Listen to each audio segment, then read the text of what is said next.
Hello, and welcome to Retrospective Cinema, a podcast wherein we'll endeavor week after week to see the full filmographies of chosen directors. We'll interpret, critique, and discuss. I'm your co-host, Ryan Saylor. And I am your other co-host, Annie Morrell.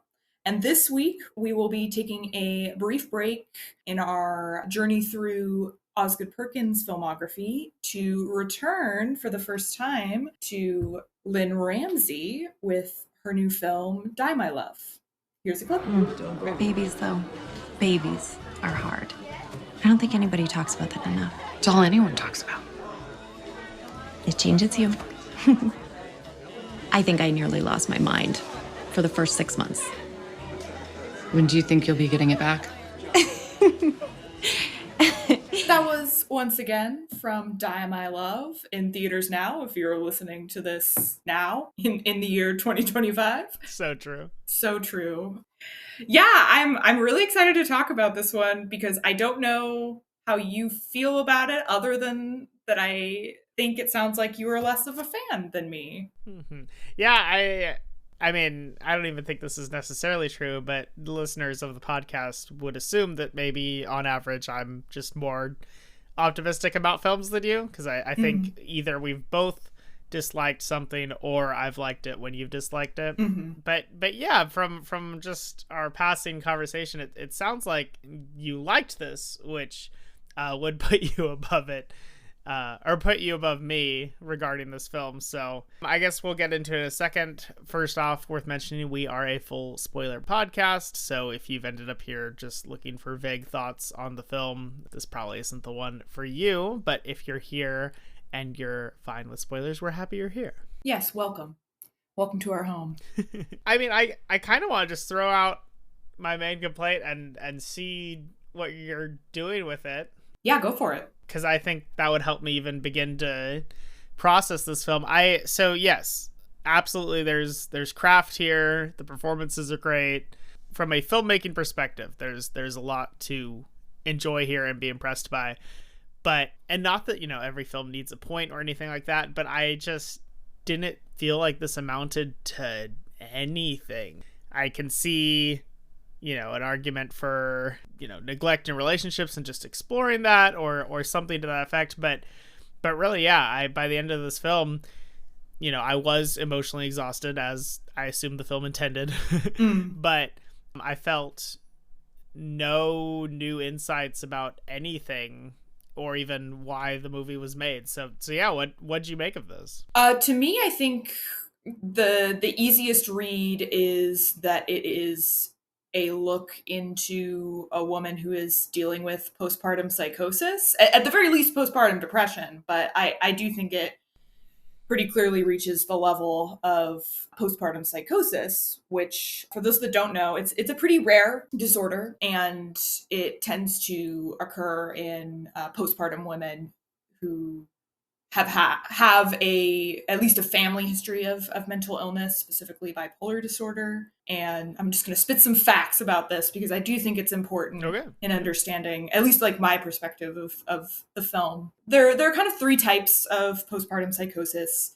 There's manic, there's depressive, and then there's atypical, which is a combination of manic and depressive. And so you can kind of see the connection to bipolar disorder there. And a lot of her actions really reflect a lot of those symptoms with PPP, which is a horrible, horrible abbreviation. Her erratic behavior, she's clearly deeply depressed, her suicidal ideation that is kind of there, though she denies it. Often there is a risk of violence toward the baby, though, and I'd love to get into that because I don't think that's here, and she as a character makes a pretty strong statement about that at one point. Yeah, so to me it was a depiction of like really what it feels like when you're in that mental space, and you have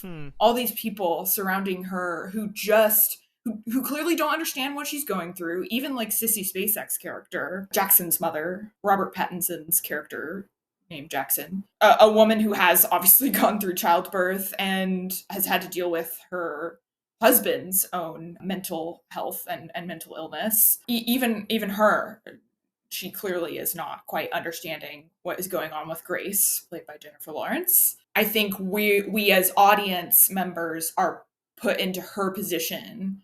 It's so clearly from her point of view. We see her, hallucinations or delusions or dreams or, whatever you want to call them. And yeah, another symptom of postpartum psychosis is hallucinations and delusions. And yeah, I think that's really what I took from it. And then I guess I'm wondering like why you feel like it amounted to nothing, because obviously it at least from a physical standpoint, like it literally crescendos into a big forest fire and ostensibly her killing herself. I don't know if that, yeah, I guess like just like I guess what was your take on the ending? Do we want to skip to that? No, but I mean, I think even the way you're talking about the ending is part of what I felt. You're like, oh, it crescendoed into a forest fire where she might have killed herself. It's like, well, what's that even mean? Like if we don't know whether she did or didn't, and the film just kind of wraps up, I was left wondering why I went through all of this for uncertainty. I mean, I think my answer is, again, that is what psychosis is you're losing your grip on reality. And if we are sitting squarely in her position as audience members, I think that really makes sense. It's like she doesn't even really know what is happening to her, what happened to her, how to tell this story. Not obviously it's not like a narration situation, like we're kind of viewing her. It's not her telling the story, it's from her point of view. But yeah, so that didn't bother me. And I guess I'm wondering, like, what is there an ending that would have changed or that would have changed your perspective? No, that's a good question. I think because I was already feeling pretty disconnected from the film in what it seemed to be going for, and I think I like what you leaned into more. I think a lot of my viewing was focused on this woman, feeling unheard, feeling unloved, and I wasn't sure. I mean, obviously she's heightened and going through extreme circumstances and losing her mind, but I wasn't sure to what level the film acknowledged her level of insanity. Like the film kept seeming to me to want us to sympathize in a way that I didn't agree with. For example, by the time things have gone really off the rails, Robert Pattinson's character forces her to get mental help, checks her into a hospital. Mm-hmm. And the scenes after that portray that as if that was like a betrayal and evil and cruel. And I know we're stuck in her perspective, and so I'm not even sure if I have a solution to this. But as an audience member, it felt like the film agreed with her.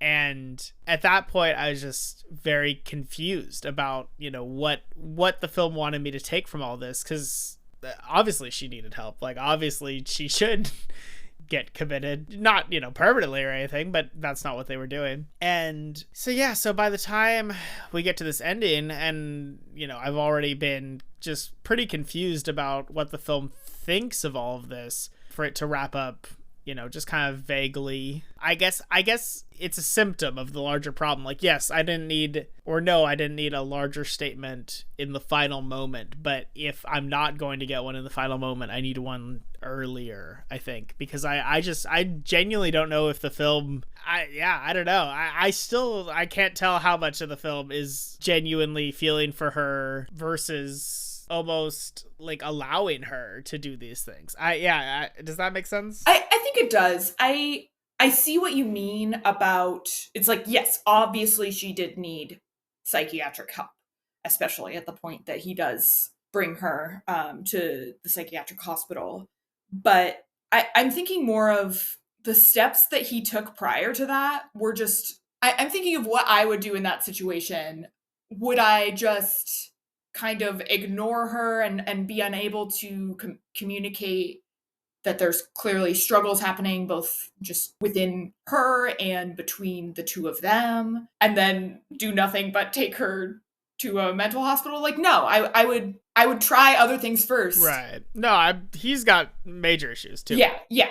And I think the scene that is maybe most indicative of that is when he physically forces her into the truck so that they can talk, and then he's just like unable to communicate with her really about what's even happening. Yeah, he says something like, oh, I'm getting stressed about this, which fair enough, it's a stressful situation to watch your partner and the mother of your child have a complete mental breakdown. But she says, about what?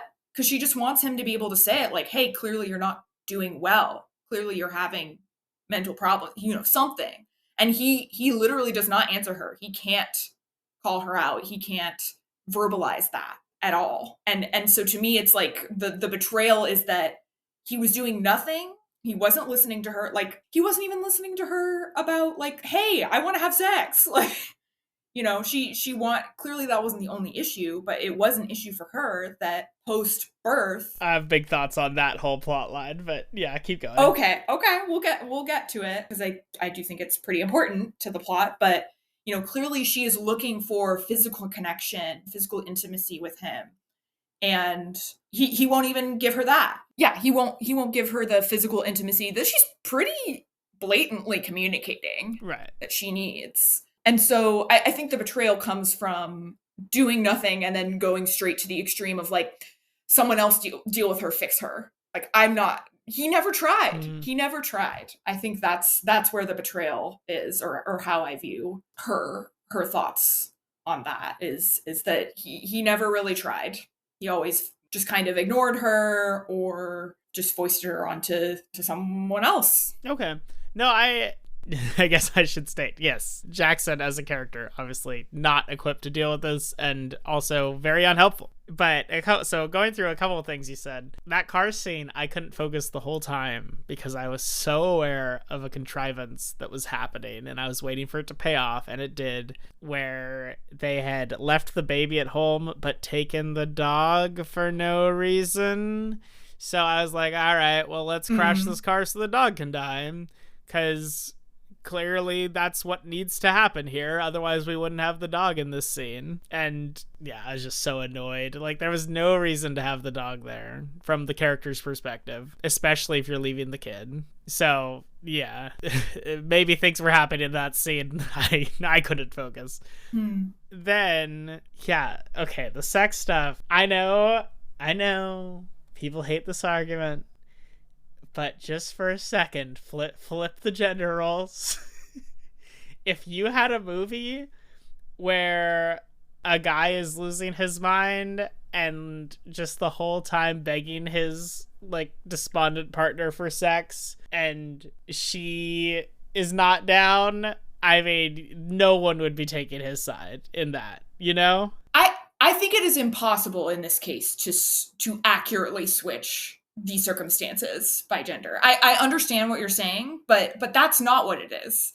And I think what's actually happening, or what I thought that I saw in the film, is it starts out, I think the first problem, the first friction between the two of them as partners, I think the first cracks in her mental health and the first issues that come up in their relationship occur because of his neglect in the area of sex and intimacy. The film starts out with flashes of this forest fire that I personally wasn't thinking was going to be literal, cut between their kind of animalistic sex life. Right. And then a little bit later, we get even a scene where she's pregnant, and Jackson, our pet's dad, has just died. They're clearly at the funeral. And it's not like sexual, but it is an intimate moment. And clearly they're still connecting intimately and using intimacy to get through that struggle for him, in that, like, moment of sadness and probably mental breakdown that his father has died. And it's only when she has had the baby that all of a sudden, not only are they not having sex, but he's just not physically intimate with her in any way. Like, he almost, I don't think I saw him really touch her that much, at least not in an intimate, caring way post birth. And so to me, it's like you almost can't disentangle her feelings from the act of pregnancy and giving birth, which is why I'm saying I find it hard to like think about like, well, what if I would agree with you normally. And I do think that is often a problem, that it's like, well, if the gender roles were switched, this would be really, really problematic. But I don't think so, because the roles that would be switched, she would have still had the baby in this relationship. So yeah, like he shouldn't be hounding her for sex. But I think it's, if you carry a baby for 9 months, like I do think it's kind of your partner's job to listen to you and take care of you. I'm not saying he has to have sex with her, but like, then we need to have a talk about like, hey, I'm not feeling like I can be intimate with you in that way, but like, can we do this? Can we do that? Like, it's all, the communication piece is what is missing in this relationship for me. So yeah, that's my 2 cents. Okay. I appreciate what you're saying. I think that helps a lot, because I was really struggling with that. I think there is still some stuff that I struggle with, the film just automatically taking like her side, but I can concede that one. I enjoyed what you're saying. I guess an example, maybe you can turn this one around too, that really bothered me. So Jackson's brought home this dog, which is obviously a nightmare. It's a bad decision all around. Yeah. For there's already stress at home. It's not like they have a stable home life, and he's like, and she's been asking for a cat specifically because they have rats, because it's a very old house, and he brings home this dog that barks constantly, and immediately I was on her side, because just like, oh no. But then we get this scene not long after where she's having breakfast and the dog's barking, and so she like starts barking back. Like if you haven't seen the movie, I mean, there's actually a lot of Jennifer Lawrence's character Grace being animalistic, and we can talk about that. She crawls, loves crawling, loves a good lioness crawl. Yeah she's on the prowl. Anyway, so she barks back, and then the dog escalates, like pulls this down, or pulls the tablecloth off the table. And anyway, it gets to like, so Jackson comes out, and he's like sleep deprived because he is the one still working, even if he's not working much. Oh, and she's just like, oh, I'm not gonna take care of your dog. It's like, okay, well, like, yes, I agree he shouldn't have got this dog, but that was another time where it didn't seem like this was the film just documenting these characters. It's like, it seemed like the film was on her side, and I'd lost that once, yes, we shouldn't have this dog at all. But now that we have this dog, and it's a partnership, if your partner is, doing the tiny bit of work that's keeping you guys afloat and is asleep, like, just instead of, barking at the dog, maybe be like, hey, shush.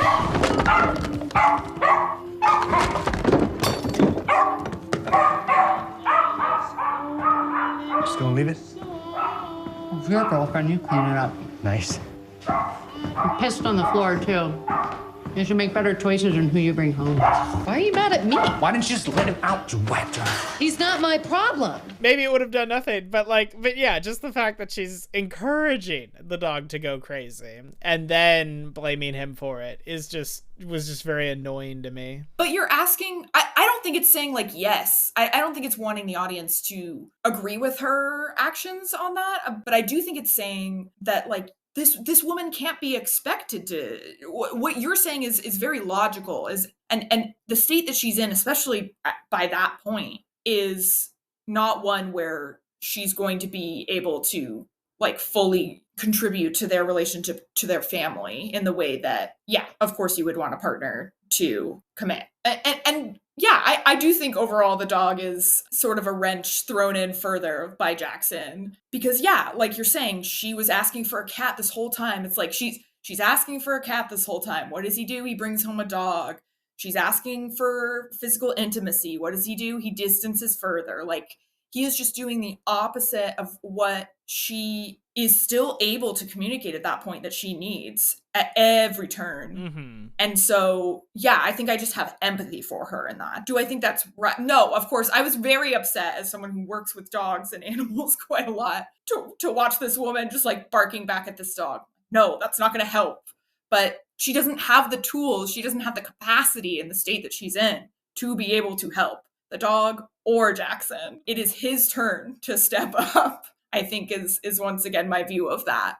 And he's just not doing it. And I think, to me, the point of all of that, the point of establishing that they have this animalistic sex life and they have this like clearly deep attraction for each other prior to having a baby together and moving out into the middle of nowhere, which we haven't really talked about, but they're moving from New York City to, is it Montana? In this like very isolated farmhouse that used to belong to his uncle who killed himself. Just all of these decisions that isolate her, that clearly, I don't know, I almost interpret it as like these two are never meant to have a partnership like this. They have great like sexual chemistry, but I don't think that makes a good partnership, and certainly not good parents. I was going to transition to talking about Nick Nolte. Nick Nolte's character, he plays Robert Pattinson's father who has dementia,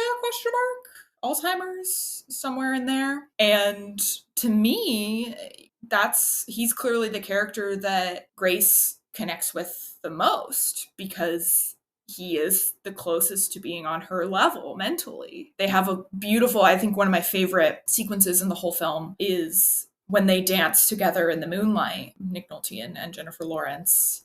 And it's this kind of silent connection because she clearly, for some reason, has the patience to understand him and his like inner worlds in a way that no one has taken the time to do for her. And you know, prior to that, we see Nick Nolte kind of trying on these shoes, and his wife, who clearly cares about him, and some of the other family members kind of just totally ignoring him and in their own little worlds. And so, yeah, to me, there was a very distinct parallel between those two characters. And then, you know, he goes away pretty early, shows up in a dream sequence at one point, but yeah, and then she has no one. Yeah, I liked that element of the film. I thought that it was cool that she was, because she struggles so often to tell anyone what she's feeling, short of these massive things. I mean, like the party at the end of the film, or toward the end of the film, is a great example of that, where her conversations aren't getting her anywhere, and then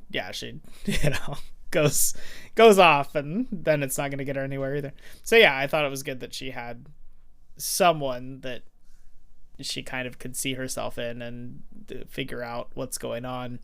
And I liked that he came back in a dream, that she was comforted by him. Yeah.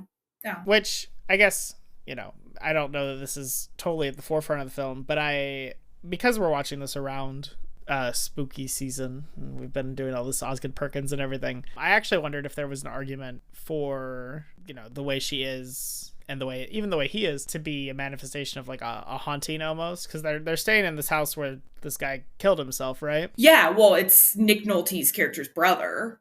So her like uncle-in-law, not really a thing, but uncle-in-law. Yeah.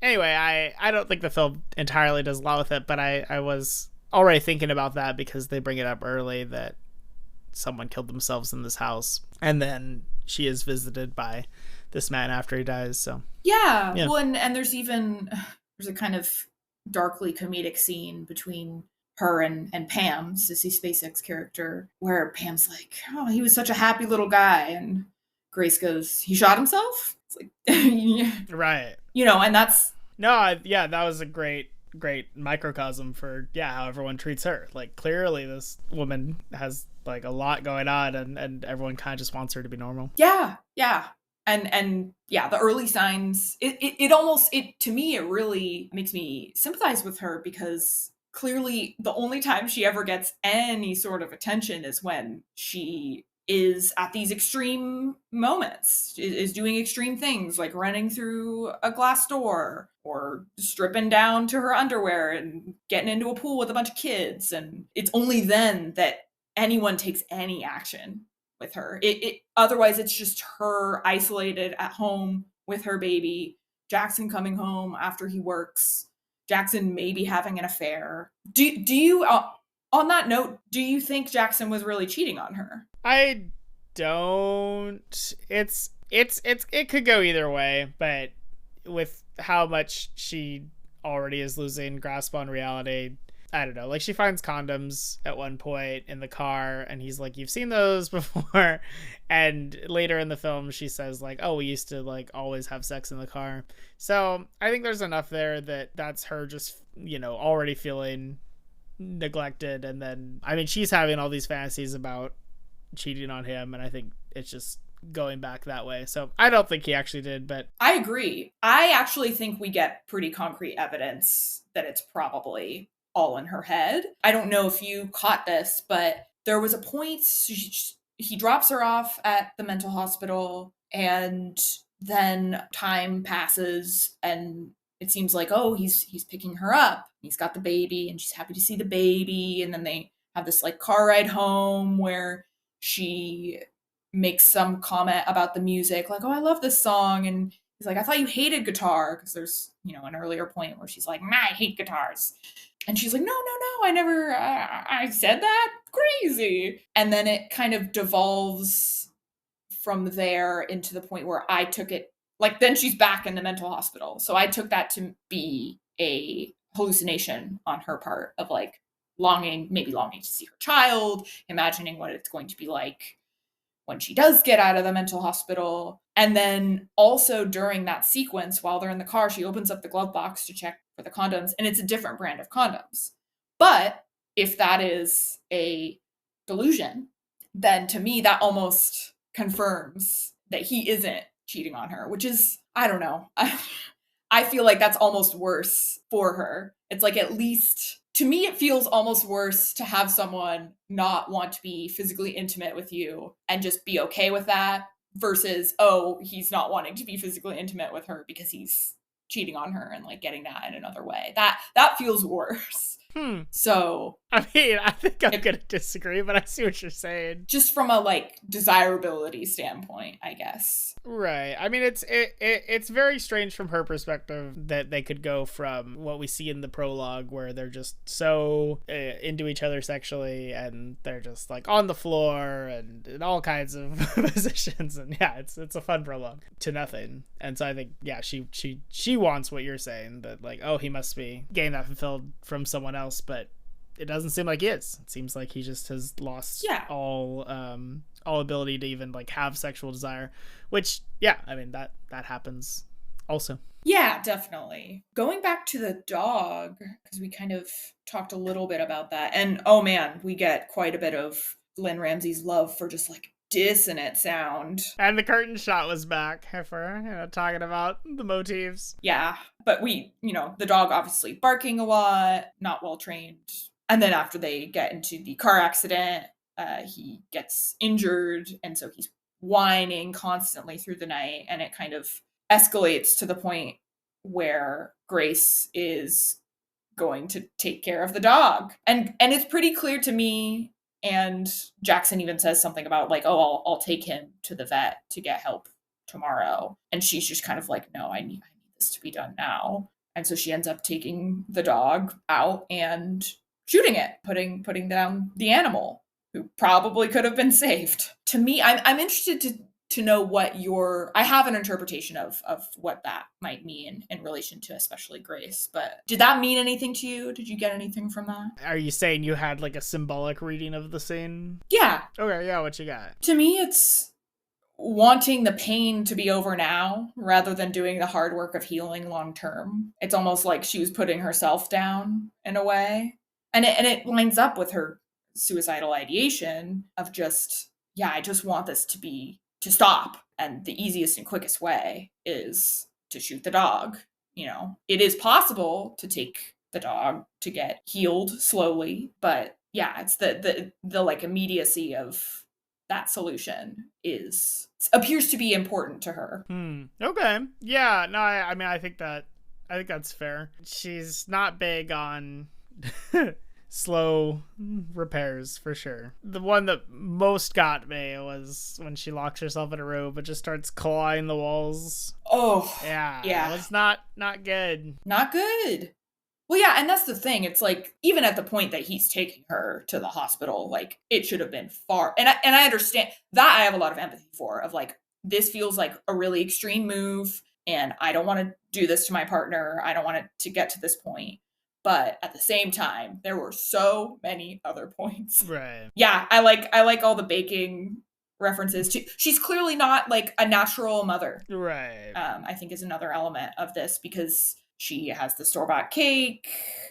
I think she tells some lie about like, oh, I was trying to, like I burnt my fingers trying to bake you a cake or something like that. To her, that's like the pinnacle of motherhood, is being able to bake a cake. And it comes up very early in the film, like less than 10 minutes into the movie. She says something like, a real mother could have baked this cake. And yeah, the whole movie, anytime there's cake, that's expanding on that conversation. So I mean, yeah, she's scared that she's failing as a mother, and also, yeah, she just doesn't feel like she's equipped to be one. And maybe she's not, but that does actually seem to be the one thing that she is kind of good at. Yeah, despite going very crazy at times, like always is caring for the baby.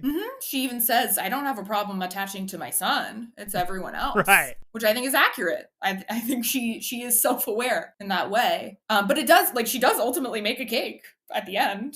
She makes her welcome home cake, I think, if I'm remembering correctly. She does a terrible job of it, because she just flips that cake out of the pan, does not cool it.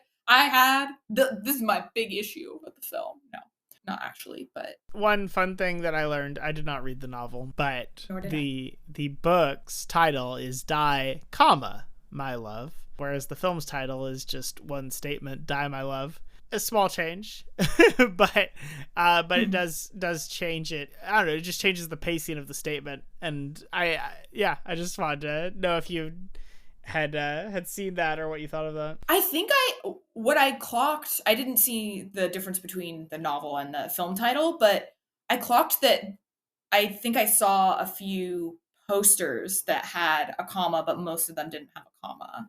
Oh, really? Yeah, I don't know that I prefer one or the other, but I think the comma serves to make it a statement, like there's this command to die, but then it takes a step back and it acknowledges that there's still love. Whereas I think removing the comma just makes it one large combined feeling. Yeah. Which I think does reflect the film. So I do think it's a good change, but I'd be curious if the novel plays a little differently or what that all is. We referenced him a little bit, but I'm curious if you had any further thoughts about Lakeith Stanfield's character, the mysterious, sexy motorcycle man that she keeps having fantasies about. Mm-hmm. And specifically, there's one real life, at least one real life meeting between them when he is with his family. Okay. Well, yeah, because if that one's real, then I'm a little confused, because in that scene it seemed like they knew each other. Yeah. I'm still not sure whether any of the kind of nighttime scenes between the two of them. Yeah, I read all of them as not real. Like to me he was just not real at all. But if that one is real, and I agree that scene is presented differently because there's not this eroticism, instead he's just like mortified seeing her. Yeah, that is interesting, because that would imply that something had happened, because he knows her. At least from this viewing of the film, I took it as they were all fake, and I thought that was somewhere between sad and funny. So she has some stereotypically feminine fantasies, like the motorcycle helmet. I don't know, it's big on TikTok. I've stumbled into one too many thirst traps of women going nuts over someone just wearing a motorcycle helmet. And the other thing that supports that, them all being fake, she's enough of a chronic masturbator that her husband like comments on it at one point.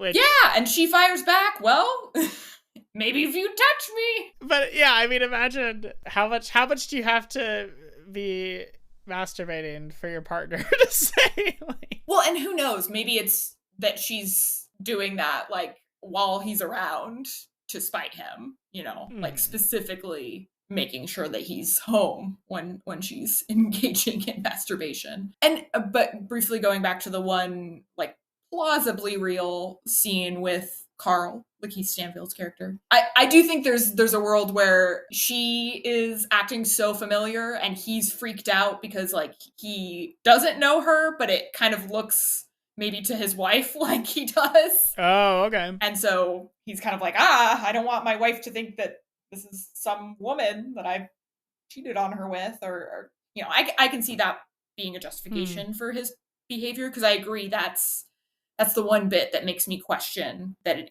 is not, that their relationship was totally fabricated in her mind. Yeah, for a long time I thought that he was like her character, because she's writing this book for a while and then that tapers off. But I liked I liked that idea that wasn't in the film. But no, when I thought that, you know, she was encountering her character that way, I thought that was an interesting idea.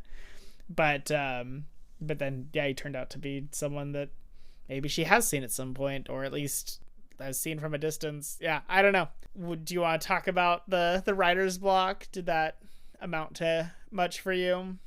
I mean, it is just like a loss of purpose, I guess, but... Yeah, I mean, I don't think I was really that tuned into that. I just kind of took it as, yeah, like you're going through a mental breakdown. It makes sense that you would also have writer's block. And like when your identity goes from being all these things, you know, from being a partner, a friend, just a woman of the world, a lioness perhaps, to mother and only mother, which is kind of how I would assume it feels, especially in the early days of having a child, and especially if you're like a stay-at-home mom like she is, where, you know, she's just sitting on the porch watching the baby, and that's her day. I took it to be like, yeah, it's just another loss of identity for her that she can't even write. And maybe it's also that all her creativity is going into these fantasies and delusions and not on the page. I'm not sure, but yeah. I think did you have anything?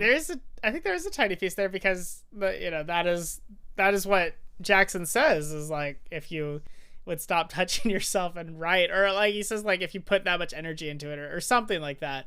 Like he ties her fantasies to her lack of writing. So I did actually wonder, yeah, if there was an argument. I can see that. Yeah, that the film was saying, you know, maybe she could write if she was fulfilled physically. You're saying this is like a chastity something moral. I mean, I don't know how to word it, but yeah, I mean, I think that's the danger in this story is viewing it as, you know, yeah, if you just get laid, everything would be solved. I think that's not actually the case. I think it feels that way to her, at least early on. But I do think there's also something in the fact that, because he's also a musician, right? Like, I think he has some sort of creative endeavor, and I want to say it's music of some kind, but we never see it. And if that's the case, that he also has creative endeavors that he wants to pursue, I think it's pretty pot calling the kettle black to be getting on her for not writing, since we do not see him do anything but hold a beer in his hand and go off to work 3 times a week. So that line was funny, because when she says, you know, you work 3 days a week, it was like, oh, is that it? But it also seems like he's a trucker, so it might be like, these might be like 24-hour shifts. I wasn't sure if the film was wanting us to laugh at him, or, you know, acknowledge that she didn't understand the severity of his job. Yeah, I thought they could go either way, but I did think as much. She's like, you work 3 days a week. I was like, oh, what's he doing? Yeah, what is he complaining about, actually?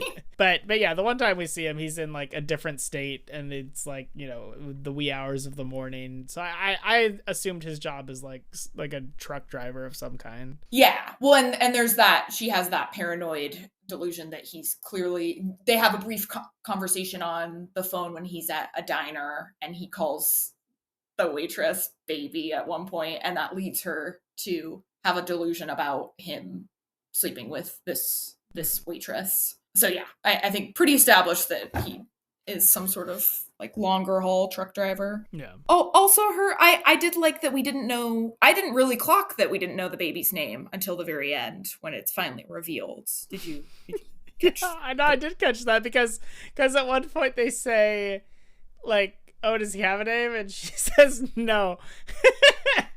And oh yeah, you're talking about the when she's in the convenience store. yes, which this is like it was a dismissal just to like try to get this clerk to stop talking. But when she said like the baby doesn't have a name, that made me think. It's like, wait a second, and so I became aware at that point in the movie that we never knew, and then finally at the end of the film we do get the baby's name, like the bride being revealed in Kill Bill. Yeah, and his name is Harry, who is Nick Nolte's character, Jackson's dad. So I did like that. And again, another connect. Like clearly, she really connected with him too. If they're both naming or wanting to name their son after his dad. Oh, I did love the clerk scene because I've been on both sides of someone trying to have that much just like needlessly enthusiastic about talking to me. In 30 seconds I'll be gone. It sounds like we are starting to wrap up. What do you have?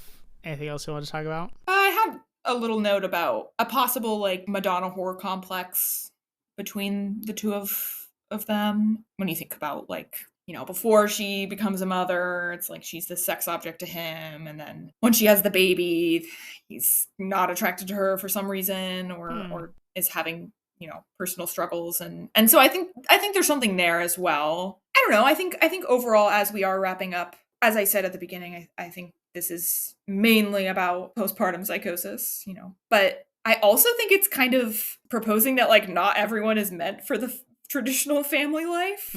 We have this figure, this main character who is so blatantly depicted as this wild animal, and motherhood and their really belated wedding tie her down in this way that is not sustainable for her for whatever reason. So yeah, I think I get a little bit of that too, that like just because that is the kind of that is portrayed often as the pinnacle of what it means to be human, is, you know, finding someone, having a family. Sure. That it doesn't work for everyone. Not everyone is meant for that life. Yeah, that's fair. Yeah, I'm always curious, especially once you bring like writing into the situation, or just like any kind of making art. Like I'm wondering how much the artist sees themselves in this. And yes, this is adapted from a novel, so I assume that was already there. But once Lynne Ramsay, I mean, we've talked about before, there's huge gaps in between her movies. And so when it started talking about Writer's Block, I tuned in more to wondering if there was some self-insertion here. And yeah, I wondered, because the film is talking so much about that this kind of life isn't for everyone. I wondered if she was thinking about herself at all in that, but I don't know. She has one child, so it might be hard if you were that kid to watch this film, but maybe not. Maybe that's the one thing, you know, that this mother in this film feels that she's good at. So maybe she's saying something there, or maybe she's not saying anything at all. Maybe it's all in the novel. Who's to say? Yeah, I think it's probably a little easier as her child to watch it, because it's like, oh well, she's just adapting a novel. All that to say, would you recommend the film? I would. I think it's one that is maybe, you know, this is a sample size of 2, but I think it's maybe one that if you're a woman or if you've had children, it's a little easier to connect with. It's beautifully shot. We didn't talk about that. And it's a great performance from Jennifer Lawrence and from Robert Pattinson, though he's in it a lot less than I thought he was going to be, quite frankly. And I think if you go in not wanting anything in particular, I think I was pretty surprised at what this ended up being about. I would say definitely right now, go see it in theaters. Would you recommend the film? Ultimately, it is a no, but there absolutely is artistic merit here. I started this whole discussion by saying there's clear craft. If you're into performances, if you're into filmmaking, you're probably going to see this anyway, because it's Lynne Ramsay and she's significant. But on its own, you know, just talking to someone on the street, what'd you think of Die My Love? I don't know. It wasn't for me.